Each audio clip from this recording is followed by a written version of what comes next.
Everyone, official start of the meeting. I would like to start with a few welcoming comments, and it's really great to see everyone. And my main announcement is to ask you to join me if you can and are able in an active and socially distanced service project. So we have had members clamoring for service projects. And so we tried to do the Cherry Creek Trail cleanup in December, and the city of Denver wouldn't let us do it because of the spike in COVID at the time. But they have opened it back up to us, and we'll be cleaning the trail between Lawrence Street and Glenarm Place. I will be there. My husband will be there, Chris. And it is on February 6th, so a week from Saturday at 9 a.m. So there was an email from Andrew Walker that went out on Tuesday, but feel free to reach out to either me or to Andrew and join us in the fun. I think we have a pretty good starting number, but I would love to see you if you are so inclined and able to do so. So thank you so much. I hope you'll consider that. Next.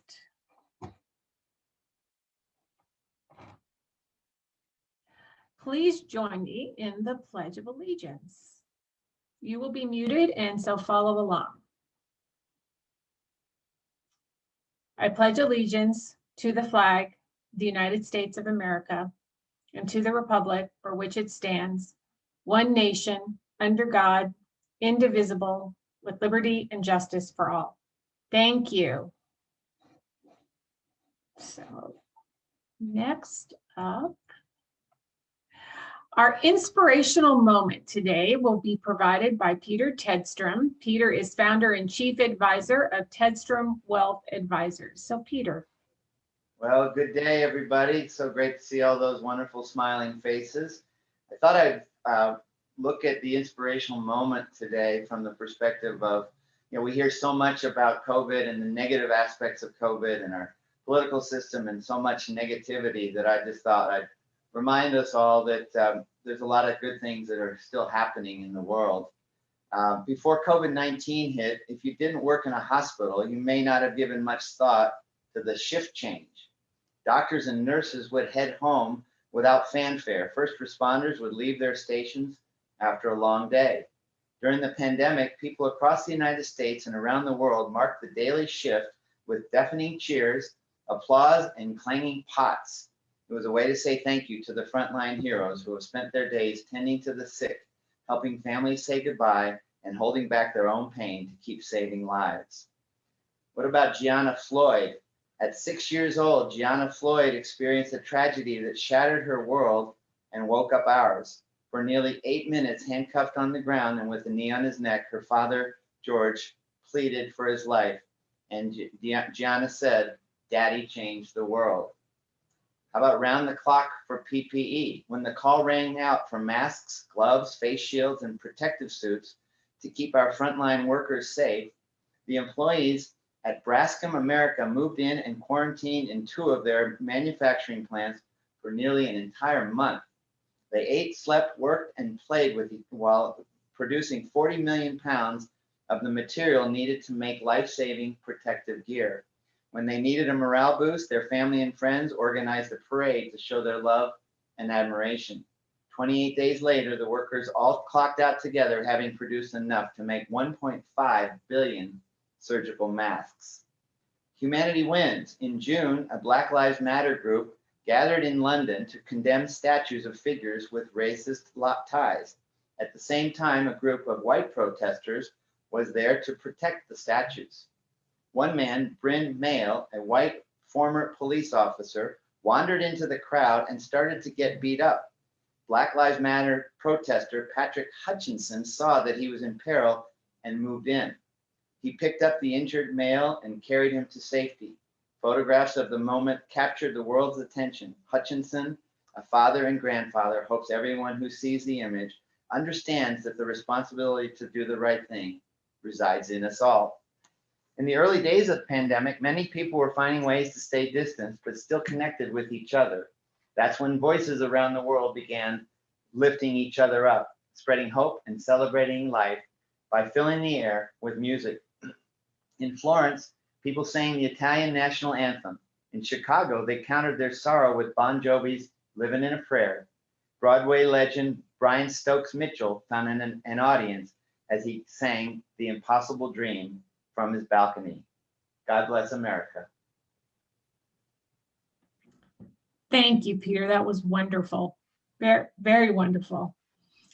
I am stepping in today for Troy Szymanski, who is our club secretary, and Troy was not able to make the meeting today. So welcome to everyone, to our Rotary Club of Denver members, to our guests, and to potential new members. So welcome one and all. We do have 2 birthdays. We have Paul Jones on January 29th and Lucius Ashby on February 1st. So reach out to them on their birthdays and wish them well. There are also 2 other announcements. One is that the next virtual happy hour is Wednesday, February 3rd at 5:30 p.m. The Zoom link is provided in our Tuesday meeting emails. I can personally attest, I went to the one last night and I felt the magic of the club again. I was inspired. We had a nice round table of what brought you to Rotary and a little bit about each person on the call. And it was a really wonderful way to connect. So I encourage you to join if you're available to do so. It's a fun time. The next announcement, at our regularly scheduled club meeting next Thursday, February 4th, the Rotary Club of Denver will hold a vote to fill a board of director vacancy. As you might recall, at our annual club meeting in December, members of the club voted on 4 new directors to begin their 3-year term on July 1st, 2021. One of those members was Lisa Goulias, whom, since being voted in, accepted the position of your club president-elect nominee. Since Lisa will now hold an officer position on the board, in accordance with our bylaws, we are filling her board vacancy. So at this meeting, members of the club will have an opportunity to vote on the below board of director nomination, which is for our own Rick Luthold, who is currently running our meetings and events team. So that is all for announcements today. Now I'd like to turn it over to Pete Wall for our good news buckets. So Pete, we didn't get a chance to do this last week, so I'm excited that we're able to do it today. Pete is a past Denver Rotary Club Foundation president. He's also of council with Burns, Wall, and Mueller PC. He's also a member of the Rotary Foundation Committee as well. So Pete, I will turn it over to you.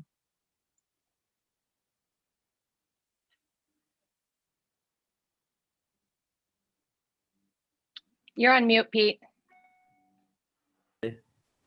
Well, this year, the Red Bucket donations will be, the funds will be directed to the Rotary Foundation of Rotary International. And I think probably we all know the good works of that, of Rotary International. On a local level, our World Community Service Committee receives every year a budget item of about $30,000 to match their projects. So it really comes to our club to help this organization. The normal good news donation is $20, and I'm hopeful that there'll be people that have some good news. I'll just start off. My good news is I finally got a damn COVID vaccination, and I'm pleased to do that, and I will. It's worth $100 to me, but the normal contribution is $20 for any good news you have. So feel free to speak up, and I don't know how to look at gallery view. Is that the deal? Yep. Okay. Some more good news, please. Steve Mast, Steve? you're on mute, Steve.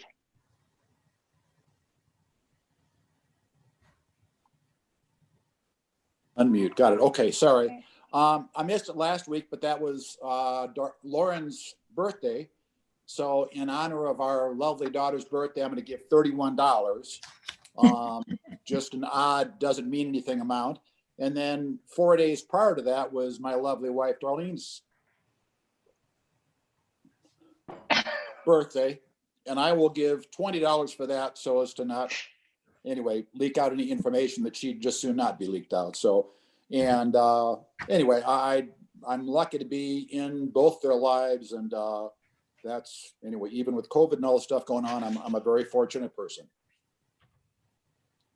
Thank you. Thank you, Steve. I see Melly has her hand up. Melly, go ahead.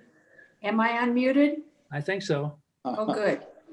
3 hours ago, I got my second vaccine, so I'm giving $100. Good for you. Good work. Bill Korstad, I wasn't at the meeting last week, and the reason I wasn't at the meeting is I was waiting in line for my first COVID shot. So I will match Pete with $100, and hopefully in a month I will have my second. I can match Millie with her second COVID shot. Good. Well, thank you very much. The Lauren, there's a way to make the donations in your summary, right? Is there also a way in the chat room, you said? the link is provided in the meeting recap. If Okay, you'd like to post it in the chat room, we certainly can. well, I guess the recap is fine. I just saw Marlene's hand up too. Hi, Marlene. Go ahead. Hi, And Pam Adams next after that. you can hear me? Yes. Yes. I'd like to put in the $100. I got my vaccine last night. Good for you. And just a reminder that it doesn't have to be $100. So we usually ask people to give 20, but if you are so inclined and Yeah. even $500 for a vaccine, that's great. But just want to make sure people don't, I It's know we've almost had- it's almost priceless. Right, I understand, but I almost want the right. 100. Good, thank you. Who else? Pam, Yep, I'll put in $20 for my parents and Mindy's mom that were able to all get their first vaccine within the last week. Thanks, Pam. I see Young Cho has his hand up. Young, unmute yourself. Young, Young, you're on mute. click your Young, unclick your little red thing there. It's not young Joe, he's old Joe. There you go. Young. Go ahead, I'm Young. old Joe, no more young Joe. So what's your good news? Me? Yes, you had your hand up. I say I shot last week. So are you giving $500 or what? I'm a poor guy, $100. Okay, all right. That's good. Anybody else have their hand up? I can't see. Patrick, Yeah, Patrick, go ahead, Patrick. Yeah, I just wanted to give $20 on behalf of one of Denver Kids seniors who is one of 5 students in a multi-state region who is accepted to Harvard University. Her name is Haw. Actually, her mentor is the chair of the board, Stephanie McCoy. So just kind of remarkable news and really excited for her. That's pretty impressive. Only five people in the 4-state region, or the? I think that's right. Michelle would know the specifics, but yeah, I Yeah. think it's 5 students in a 4-state region. That's impressive. Yeah, great. Don Anybody else? Lewis, Go ahead, Don. Yes, I'll join in the birthday celebration for Lauren Mast and contribute $31 to the Rotary Foundation in Thank you, honor Don. of her. Thank you. Thanks, Don. I can't see anybody else. Oh, Hey, Steve, do Pete. you have your hand up again? Yeah, this is, I got caught up in the enthusiasm. I've had one shot, so I'll put $50 in. I get my next one Monday. Okay. Say enough. Anybody else? I'm not seeing anyone. Okay. Well, thank you very much, everyone. And this is it goes to the Rotary Foundation and will be used for all kinds of good works around the world, as we all know. Nice job, Pete. A record high. Nice job. I'll pay $500 for someone who will switch their COVID vaccine appointment with me. Just kidding. I'm just kidding. All right, next is Jack Green from our Denver Rotary Club Foundation Grant Committee. Jack is a grant committee chair and he's a past Denver Rotary Club Foundation president. He's also a retired banker from, you know, one of those major banks in our city. Jack. And all those great donations go to the foundation and they turn into good contributions to our community service efforts. And the grants committee is underway already this year. As you may know, there are 9 people on the committee. 3 come from the Board of Trustees, and that includes myself, Mike McPhail, and Bill Emig. 3 come from the Board of Directors, and that's Louise Westfall, Melissa Bowen, and Jim Johnston. And then we have 3 at-large members, Jay Camlett, Stephanie Foote, and Chuck Turner. So the 9 of us have been working already and will be continuing to work through this process. The early parts of the process include getting applications from potential grantees. And we're hoping this year to get some new people, new grantee applicants, to just get some variety, and would encourage our members to think about entities that they'd like to see supported by the foundation. So application deadline is going to be February 23, and the applications as well as the guidelines and policies regarding donations are on the website. So anyone interested in knowing what those are can go to the denverrotary.org website and see both the guideline policies and the application form, or you can also refer them on to anybody you think might be a good eligible candidate for our foundation funds. If you have any questions regarding this process or what we're up to, don't hesitate to contact anybody on that committee list that I just mentioned, or you're welcome to contact me as well. That's it, Debbie. Thank you, Jack. Lots of exciting stuff going on with the grant committee this year, so thank you. Next, I'd like to introduce Young Cho for our program introduction. Young is a retired consultant with YC International Marketing, and I would like you to take it away. Go ahead, Young.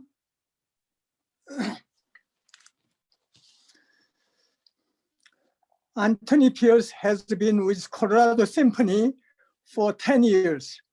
He is the chief artistic officer. He is more like the COO. He trained as a musician and accountant. He is accomplished celloist and CPA. He received his bachelor degree in music and accounting from Furman University in South Carolina, and a master's degree in accounting from University of Tennessee. He was with Charleston, South Carolina Symphony for 6 seasons.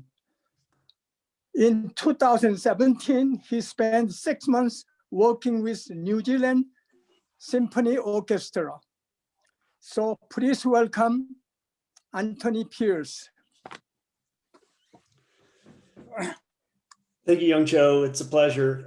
It's a pleasure to see everyone and be speaking with you guys today. I've got to thank Young Cho for his years of service to the Colorado Symphony. I don't know exactly how many years Young Cho's been on our board of trustees. 18 years. How many years, Young?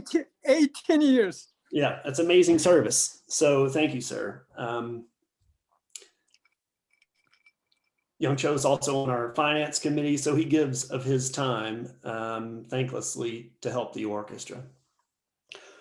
Well, I'm going to share my screen here and hopefully all this works okay.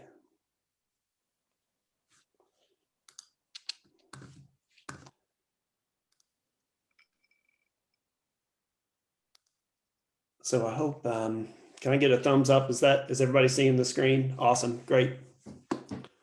Well, it is a pleasure to speak to you guys. The Colorado Symphony is on the cusp of the most exciting period of our history. I know that sounds like a crazy thing to say given the current state of affairs, but we are very excited about our future. And so I kind of want to walk you guys through a few things today. One, I want to give you a brief overview of the symphony. I want to talk about how we were operating before the pandemic. And then I want to talk about how, we all incurred a moment in March of 2020, and that required us to shift our energy in an entirely different direction. We are operating indoors in Betcher Concert Hall now. So I want to talk about how we're doing that safely and the reality of what we can and can't do. Then I want to talk some about the symphony's path forward. So the Colorado Symphony is about a $16 million institution annually. That is our current operating budget. We employ 80 full-time nationally auditioned musicians. These are artists who live and work in our community. They also teach in our community. They are full-time employees of the Colorado Symphony, and they do receive full health insurance benefits. It's a big commitment for any artist to decide to put down their roots in a community. And we have 80 full-time players. We have about 30 full-time staff members to support the operations of the orchestra. That's everything from fundraising to, marketing, PR, box office, patron services, executive offices. 15 part-time employees, those are primarily our patron services people who, work in our box office. We maintain our own ticketing system and really communicate thoroughly with our patrons. We do have a chorus that works in this community that's about 200 people strong. It's an amazing volunteer organization led by Dwayne Wolf, who's our chorus master, has been a longtime chorus master for the symphony. And we have volunteers who help us. Young Cho is as a trustee, people who help us put on events and really just impact the community as well as we can. We do have a unique governance structure that includes the artistic committee. One thing that's unique to the Colorado Symphony is 9 of our musicians serve as voting members of our board of trustees. Those 9 musicians make up a group that's called the artistic committee. And I really answer to them in a way. All of the planning that we do, our musicians buy in on, because we're a unified team here working together. And, we have a finance committee, an audit committee, governance, all that sort of thing. We're a 501c3 nonprofit institution. So we have to, we have an annual audit. We file returns with the IRS. We have an audit committee. We follow Sarbanes-Oxley, all those things. So the orchestra is very active. We are one of the more active symphonies in the country in terms of the number of performances we present. We play nearly 150 concerts annually.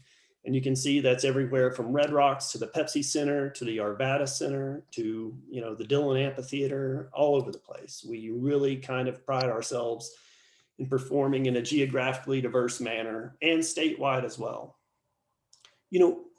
Our core mission is to provide traditional classical music and ensure live symphonic music continues in this community.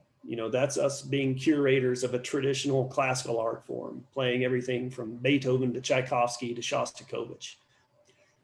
We've also invested a lot of energy in this, in the last 10 years to develop a reputation for growing audiences in a unique way. And that one of the things we've done is we've become a destination for people, artists who are not traditionally symphonic musicians, to collaborate with an orchestra. So there's a laundry list of artists who have worked with us. And, you know, you've seen a lot of those shows at Red Rocks where we do have the opportunity to sell 10,000 tickets. I think this picture here may be the Flaming Lips. I'm not certain who it is, but that's an exciting part of what we do. You know, we've also recorded several albums over the years. This is Gregory Alan Isaacoff here. Gregory is, you know, a guy who lives in between Denver and Boulder. He is a beautiful artist.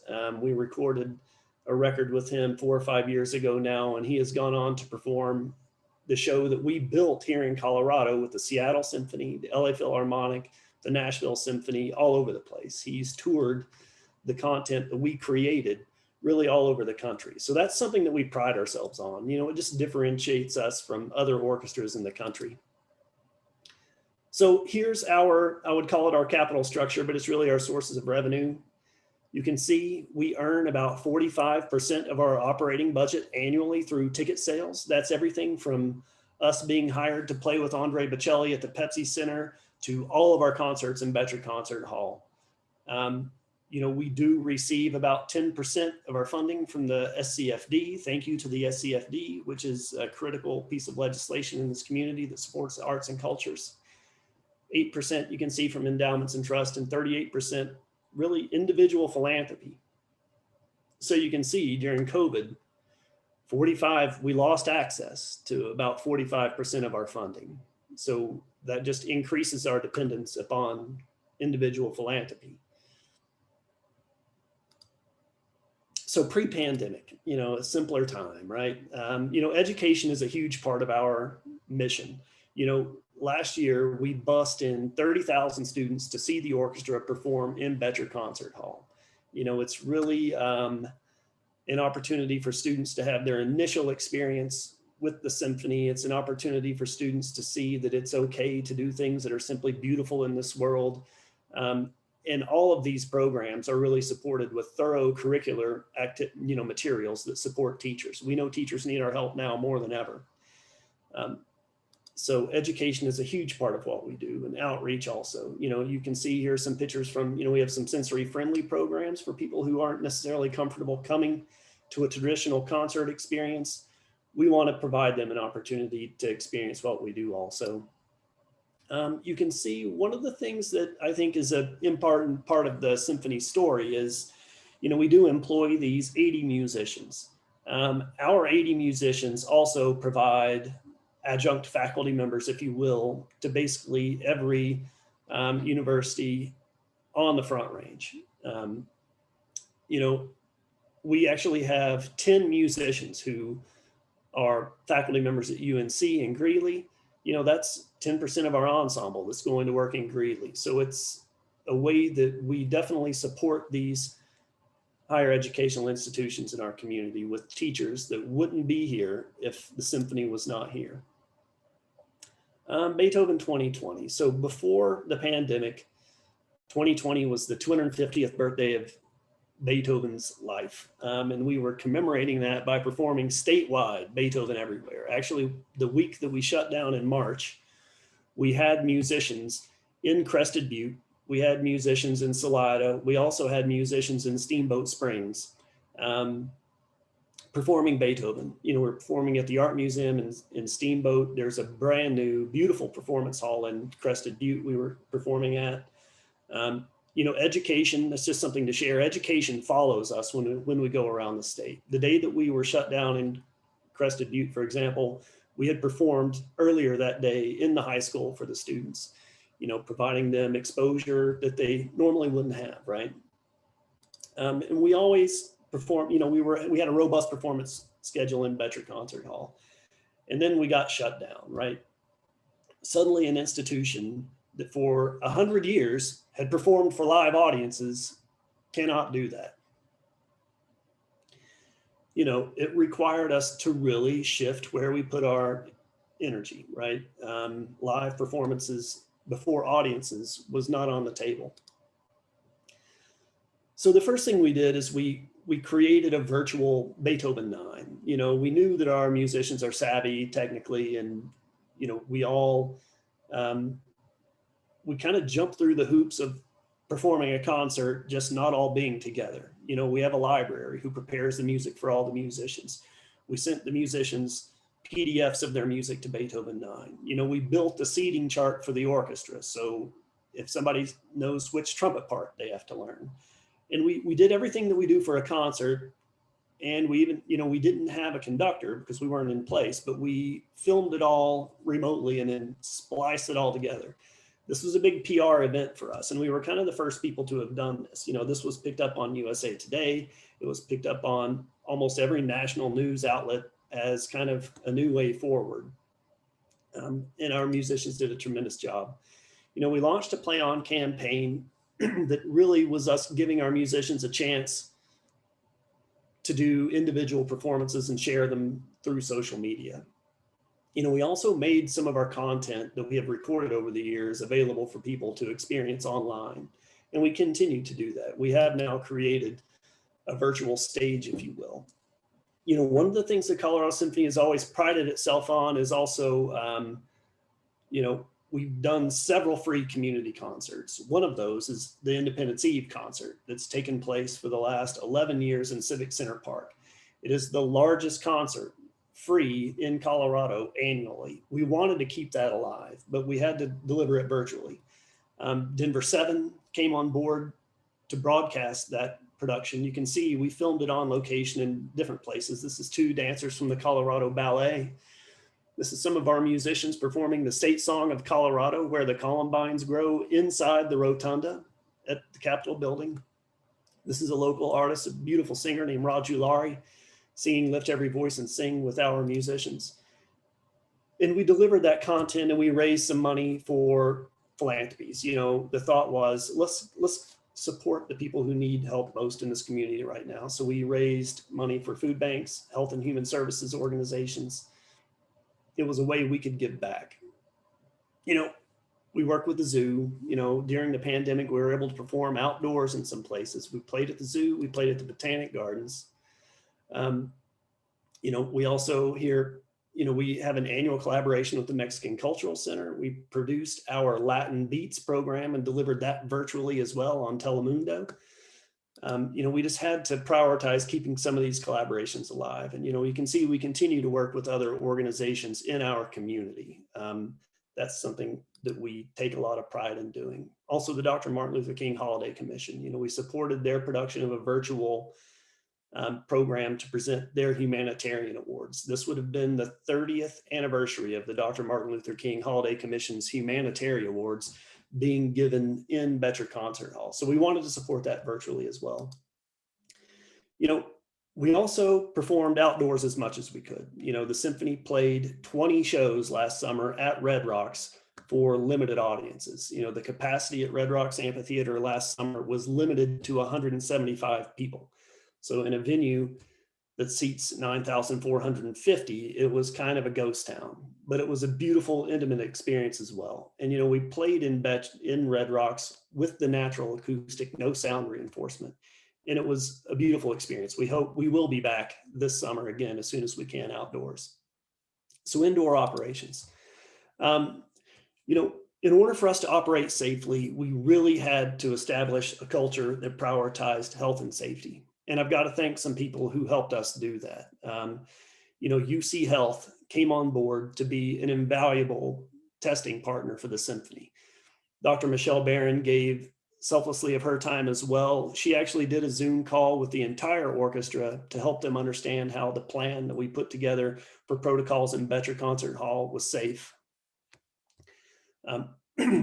You know, they have just been an incredible partners. And the people at our team at Arts and Venues Denver, the city agency that manages Betcher and Red Rocks, has been a pleasure to work with also. They've supported us in tremendous ways. You know, we even installed in the HVAC system in Betcher during this crazy period, what's called needlepoint ionization, which is just another layer of protection for the musicians. You know, our musicians in Betcher are spread out on the stage. We're socially distanced. If anyone is not able to wear a mask, and there I mean really just the winds and the brass, they're 12 feet apart from one another. So the orchestra is really spread out. It's a crazy way for us to work, but it's also the reality of where we are. You know, we have not entertained any audiences in Betcher Concert Hall yet. We're working with, you know, CDPHE and DDPHE, our public health agencies, to make sure we know how we can do that safely. And we're committed to having people back in the hall as soon as we can. So we've also taken some time during the pandemic to really imagine how we best emerge from this. What is the artistic leadership structure of the symphony? How do we continue to build on some of the momentum that we have in this community? Before the pandemic, the Colorado Symphony had the largest and most diverse audience of our history. And we want to keep capitalizing on that once we can entertain live for people. So you can see this photo is from Red Rocks. This is on stage at Red Rocks. This is Christopher Dragon, our young resident conductor. Chris is a resident from Perth in Western Australia. Chris is now also the music director of the Wyoming Symphony Orchestra, but he's someone that we are really working to develop. Chris is insanely talented. He's been on the podium for all of our collaborations. Chris really does have the proper bedside manner to work with a group of musicians, which is an important quality to have. And we're excited to have extended Chris's contract. That was announced earlier this week. Peter Ungen is another conductor that we work with. Peter Ungen is the former music director of the Toronto Symphony and the Royal Scottish National Orchestra. And Peter has a recurring relationship with us, and he kind of is an artistic advisor, if you will. We do continue to see some of the greatest guest conductors in the world. We're curators of art. We have 80 musicians. They have to be inspired. So we've got to find the right people to be on the podium to inspire our artists and our audiences. So we've also spent some time talking about imagination artists. Who else could be a curator for the orchestra in a creative way? And we have invited an initial class of imagination artists to join us. I can't really tell you who those people are, but they are significant people from the non-symphonic world, if you will, who are agreeing to join our leadership roster and really curate what we do. An imagination artist is not necessarily even a musician, right?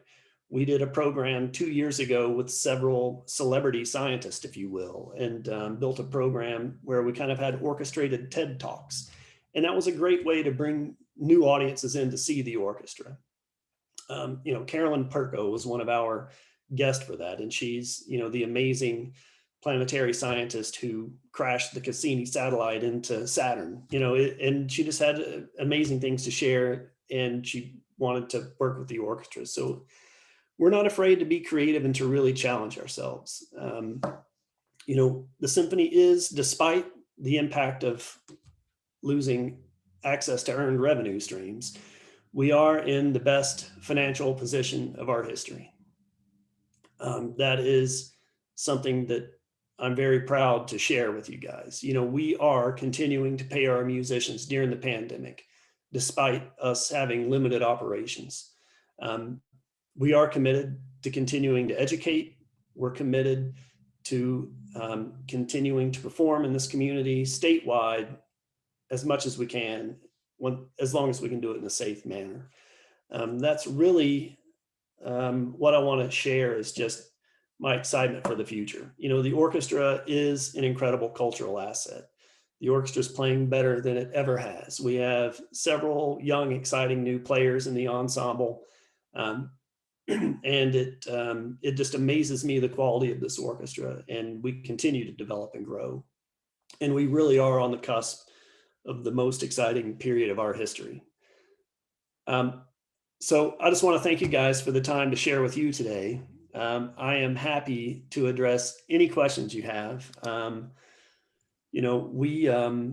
Here you can see this is a picture from Red Rocks. That's what an audience of 175 people looks like in Red Rocks. It's, we're committed to being back there. We're actually rehearsing some exciting programs now that will be performed this summer. There's actually going to be a brand new roof structure at Red Rocks, which we're all excited about. That work's being done now. If you go online to the city's website, you can see the construction being done there.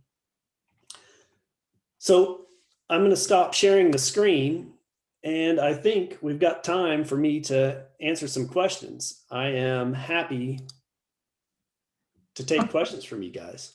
This is Debbie. Thank you so much, Tony. And I have been gathering questions on the side, so I've got them in front of me. What is the overlap of math/accounting and music? Well, I have to build budgets, right? I have to make budgets, or I have to make deals with artists. I mean, I worked initially as an accountant. I worked for KPMG in the Nashville, Tennessee office for a number of years, but I was always a cellist. You know, I was kind of raised playing in orchestras. So I'm lucky to get to do what I do, right? I mean, there's few people who get to play orchestra for a living, if you will. And being able to build budgets is critical, you know? So that's kind of how those things came together. When I play the cello, I'm not thinking about math all that much. Well, in my line of work, I was in technology, and we always looked for people that had music backgrounds and history backgrounds and just some of those different kind of disciplines. So important stuff. The next question is, I saw an article about an anonymous gift that was given to the Colorado Symphony to the tune of $2 million. And can you talk a little bit about that and what it means to the symphony? Well, I mean, it is an anonymous gift, and we've got to respect all of our donors, you know, restrictions and intentions. You know, it really means we're able to keep the orchestra together. You know, I sometimes make analogies to the orchestra to an athletic team, right? You know, if someone is a runner and they're not training, and then all of a sudden you have to run a marathon, you're going to hurt yourself. Our musicians are the same. You know, sometimes we perform symphonic works that are an hour, hour and a half long, and it's physically taxing for all of our players. So we're really investing right now in keeping everybody healthy. You know, we've got to keep people working. We've got to keep the ensemble playing together. It's our art, it's our craft. And, you know, that gift is definitely allowing us to continue doing that. You know, an orchestra is the 80 musicians who make it up, right? Without them, I'm useless, you know? So we've got to invest in protecting these artists. You know, they've invested to come here and put down roots and build a life in our community. So we've got to protect them. And that, you know, that gift is helping us do that during this crazy time for sure. Great. Another question was, with the changes you've had to make in the socially distant spacing, does that impact the music at all and the way it's distributed throughout the venue? It does, you know, so there's no audiences in there. And, you know, Betcher's a big cavernous room, right? You know, you can seat 2,600 people in Betcher, and it's in the round. And we actually have some of the musicians in the seating area. In order to provide the proper distancing, you know, the horns are up behind the parquet area where you've seen our chorus sit traditionally. You know, I'm amazed at how well they are able to play that spread out. I mean, I was there last Saturday. You know, we filmed some content for our virtual stage that you guys can find on our website. And I believe Lauren is going to send everybody a link to one of our performances from Red Rocks this summer. So you can see the orchestra spread out. But it's, you know, it's a crazy way to work, but we're dealing with it and making the best of it. Great. A comment came in that said, Tony, great presentation. Thanks so very much. Such an important piece of our community. And thanks to young old Cho for all that you do for the symphony. Then the next is, thank you for an interesting program. You said that new members of the orchestra are attained through national auditions. Yeah. About what percentage of the members are local and what percentage are typically from out of state? Well, I mean, so the audition process is an anonymous process. You know, we don't know who a successful candidate is until they've won the audition, really. You know, we put a screen up on stage, so the committee hearing an audition is behind the screen, and the candidate is not allowed to talk. You know, there's a steward there who will ask any questions of the committee that a player has. So we even put down carpet in case someone's wearing heels, right? It is an anonymous process. We do have some members of the orchestra who are from Colorado. There's 3 or 4, I believe. You know, they all live here now, right? I mean, if you win the job in the symphony, it's a full-time job. You've got to move here. We have people from all over the world. You know, we have a Bulgarian horn player, Canadian cellist, and you know, a South Korean principal cellist now. So, you know, we have people from all over the place, but they're all Coloradans now, right? I mean, they're working and committing their artistic lives to our community. Wonderful. The next question. Classical music does not get the same direct attention as other styles of music, such as pop, rock, or country. However, I'm struck by how much classical music is essential to our artistic culture in movies, TV ads, etc. Can you comment on the classical music industry in our culture beyond the more direct exposure people get in symphony halls or classic radio stations? Well, I think, you know, we got to be careful using the word classical because, you know, that really refers to just a specific period of art history that was pretty much, you know, the mid 1700s through the time of Beethoven's death, really. So the 1820s. So instead, you know, I like to talk about symphonic music, and symphonic music does continue to play a big role in what we all experience. You know, movie soundtracks, video game scores are a big deal now. You know, we've actually recorded 3 or 4 commercial video game scores over the last few years. I've never played the games, but the music is really great. You know, it's living composers who write for a traditional instrumentation. You know, we employ 80 musicians of a traditional complement, right? It's woodwinds, brass, percussion, strings, and harp. And that's all defined in our labor agreement. You know, the members of the orchestra are defined by their instruments, not their names. So people are still composing for symphonic music, you know, for a symphonic ensemble today for sure. I mean, we all know John Williams and Star Wars and all those films. You know, we have almost performed the entire Harry Potter franchise. We're just pending playing the second part of the last movie. And we hope to do that again. It may even, we've sold every ticket to every Harry Potter show we've ever done. It's John Williams music, right? At least the first initial film. So it really uses the orchestra properly. It's hard stuff. I mean, it's tough for the orchestra to play those films, but it does bring in new people, and it keeps, you know, the fact that this traditional ensemble has been put together alive, right? It keeps us relevant. You know, and a lot of our crossover work, playing with artists like Bela Fleck and Chris Thile and, you know, the Flaming Lips and some of these non-symphonic artists really also brings people into our experience. You know, classical music is something that we're committed to ensuring there's future demand for here, right? You know, it's not going to happen on accident. And that's one of the things the symphony puts a lot of energy into. It's making sure we have it for generations to come. All right. Last, we have a Rotary Club of Denver member, Jill Santuccio, who had a comment she wanted to make. So Jill. Tony, about a year ago, we lost my dad, who was a Rotarian and ran 6 symphony orchestras around the country. And I'm going to try not to cry. I appreciate you and what you go through and what you do so much, because I grew up around somebody who beat his head against the wall trying to make donors happy, and beat his head against the wall trying to keep musicians from striking, and trying to figure out how to get people to listen to classical music when our culture is more interested in rock and roll and NFL football. So my hat's off to you, and I'm just so grateful for everything that you do. And I'm grateful that the Colorado Symphony is doing well in these times. I saw your Ode to Joy shortly after we all shut down for the pandemic, and I just sat here and bawled my eyes out and shared it with all of my friends on Facebook. So thank you, thank you, thank you for everything that you do. Oh, thank you, Jill. I hope to see you as soon as we can all be together safely.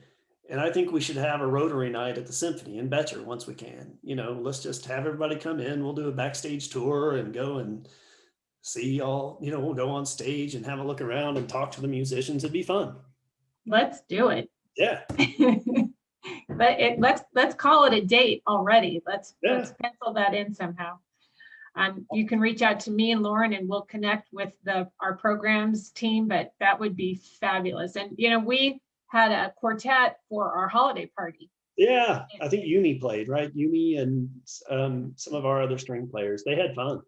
And it was a fabulous meeting. So we would love to do that and take you up on that. Awesome. Well, thank you again so much. In Rotary, our major objective is to eradicate polio in the world. And we have been doing this polio eradication campaign for a number of years and circled the globe. And in your honor, we will inoculate 33 children. And with the Bill and Melinda 2-for-1 match, that will be 100 children that are inoculated. As you can imagine, with the work that Rotary International and the expertise that they have around vaccination, we are being tapped to help with best practices around vaccination, including hand washing and other techniques. But also we're starting to hear from other groups around how we can leverage what Rotary International knows about vaccination with how we can blend that with COVID. So more to come on that.